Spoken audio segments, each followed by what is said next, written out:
Hello दोस्त, good morning. पिछली class में बायोलॉजी की पिछली क्लास में हमने पादप जगत से पहले तक देख लिया था। व्हिटकर के जो पंच जगत प्रणाली है, जिसमें मोनेरा, प्रोटिस्टा, पादप, कवक, जंतु।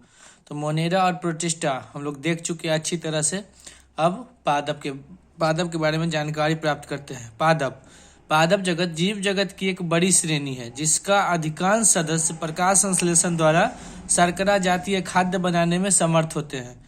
इस जगत में प्रायः सभी रंगीन बहुकोशिकीय, एक कोशिकीय नहीं, सभी रंगीन बहुकोशिकीय प्रकाश संश्लेषी उत्पादक जीव आते हैं, जैसे शैवाल, मॉस, पुष्पीय बीजीय तथा अपुष्पीय बीजीय दोनों। वृक्ष, फर्न भी पादप के उदाहरण हैं। पौधों को स्वपोषित या प्राथमिक उत्पादक भी कहा जाता है। पादप में प्राण होता है, पादपों में भी प्राण होते हैं। यह सबसे पहले किस वैज्ञानिक ने कहा था? तो जगदीश चंद्र बसु ने कहा था। उसके बाद है कवक। कवक से पहला क्वेश्चन, कवकों की कोशिका भित्ति काइटिन की बनी होती है। पिछले क्लास में भी इसके बारे में डिस्कस किए थे। जो शैवाल की कोशिका भित्ति सेलुलोज की बनी होती है, कवकों की कोशिका भित्ति काइटिन की बनी होती है, और जीवाणु की कोशिका भित्ति पेंटिडोगलकेन की बनी होती है। तो कवकों की कोशिका भित्ति काइटिन की बनी होती है, और कवकों का अध्ययन माइकोलॉजी कहलाता है। उसके बाद है ये परजीवी और मृतोपजीवी होते हैं। इस जगत में यूकैरियोटिक तथा परपोषित जीवधारी शामिल किए जाते हैं। कवक में यूकैरियोटिक तथा परपोषित जीवधारी शामिल किए जाते हैं, जिनमें अवशोषण द्वारा पोषण होता है। अब उसके बाद कुछ ऑब्जेक्टिव क्वेश्चन जो इम्पोर्टेंट है उसको भी देख लेते हैं। जाति शब्द का सर्वप्रथम प्रयोग किसने किया? तो जाति शब्द का सर्वप्रथम प्रयोग जॉन रे ने किया था। उसके बाद अगला है सिस्टम नेचर पुस्तक के लेखक कौन है? तो कैरोलस लिनियस ने किया था। इसके लेखक है कैरोलस लिनियस। उसके बाद अगला है स्पीसीज प्लांटेरम पुस्तक के लेखक कौन है? तो ये भी लिनियस महोदय है। उसके बाद पंच जगत प्रणाली किसने दिया? पंच जगत वर्गीकरण किसने किया? तो व्हिटकर ने किया था 1969 में, 1969। उसके बाद अगला है विषाणु का अध्ययन। विषाणु को वायरस बोलते हैं, तो विषाणु का अध्ययन वायरोलॉजी कहलाता है। विषाणु की खोज किसने की थी? तो इवानोवस्की ने की थी, रूस के। जीवाणु की खोज ल्यूवेनहॉक ने, और विषाणु की खोज इवानोवस्की ने की थी 1892 में। और इवानोवस्की एक रूसी वैज्ञानिक थे। उसके बाद है विषाणुओं को रबों के रूप में प्राप्त किया था। रबों के रूप में, रवा जो इसको बोलते हैं, तो विषाणुओं को रबों के रूप में प्राप्त किया था किस वैज्ञानिक ने? तो स्टेनले ने। उसके बाद अगला है कोशिका की खोज किसने की थी? तो कोशिका की खोज रॉबर्ट हुक ने की थी 1665 में। लेकिन इन्होंने मृत कोशिका की खोज की थी। मृत कोशिका की खोज किसने की? रॉबर्ट हुक ने 1665 में। उसका था कोशिका का अध्ययन कहलाता है साइटोलॉजी।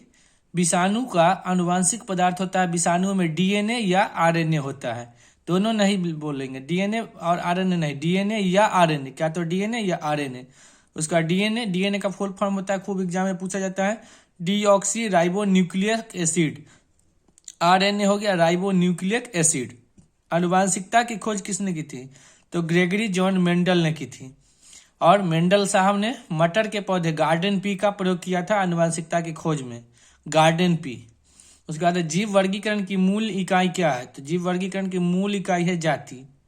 जीव वर्गीकरण का सर्वोच्च समवर्ग क्या है? तो सर्वोच्च समवर्ग है संघ, लेकिन मूल इकाई है जाति। मनुष्य का वैज्ञानिक नाम होमोसेपियंस लीन है, क्योंकि मनुष्य का वैज्ञानिक नाम लिनियस महोदय ने दिया, इसलिए लास्ट में लीन लिखा जाता है। वर्गीकी का जन्मदाता, फादर ऑफ टेक्सोनॉमी, किसे कहा जाता है?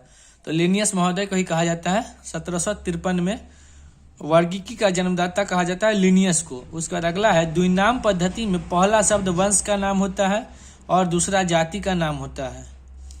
जैसे मनुष्य का वैज्ञानिक नाम होमो सेपियंस है, तो होमो वंश का नाम है और सेपियंस उसकी एक जाति है। उसके बाद अगला है भारत का राष्ट्रीय वृक्ष बरगद है, जिसका वैज्ञानिक नाम फाइकस बेंथालेंसिस है। खूब एकदम इंपॉर्टेंट क्वेश्चन है, खूब एग्जाम में पूछा जाता है। अगला है भारत का राष्ट्रीय पक्षी मोर, पावो क्रिस्टेसस। राष्ट्रीय फूल कमल, नीलम्बो न्यूसीफेरा गार्टन। भारत का राष्ट्रीय पशु बाघ, बाघ का वैज्ञानिक नाम पैंथरा टाइग्रिस लिनायस। राष्ट्रीय पशु बाघ है, अभी इससे पहले शेर था। भारत का राष्ट्रीय पशु वर्तमान में बाघ है, लेकिन उससे पहले क्या था? तो पहले शेर था। शेर का वैज्ञानिक नाम पैंथेरा लियो। अगला है भारत का राष्ट्रीय फल आम है, जिसका वैज्ञानिक नाम मैंजीफेरा इंडिका या मैंगीफेरा इंडिका। उसके बाद अगला है राष्ट्रीय जलीय जीव। भारत का राष्ट्रीय जलीय जीव है डॉल्फिन। डॉल्फिन को राष्ट्रीय जलीय जीव घोषित किया गया 5 अक्टूबर 2009 से, जिसका वैज्ञानिक नाम है प्लाटानिस्टा गैंगेटिक। भारत का राष्ट्रीय नदी गंगा, इसको राष्ट्रीय नदी का दर्जा मिला 2008 में। और कुछ 2-3 सूत्र देख लेते हैं। जैसे चीनी का सूत्र बार बार एग्जाम में आता है। चीनी का सूत्र है C12H22O11। अगला ग्लूकोज C6H12O6 और स्टार्च C6H10O5। इस तीनों सूत्र में मेन भिन्नता ये है, जो एग्जाम में क्या होता है, जो बार बार इसका पूछा जाता है, लेकिन उस टाइम चीनी याद रहेगा, ग्लूकोज भूल जाएंगे, ग्लूकोज याद रहेगा, चीनी भूल जाएंगे। तो इसलिए अच्छा से देख लीजिएगा, एग्जाम में बार बार पूछा जाता है। अब अगली क्लास वैज्ञानिक नाम वाली होगी।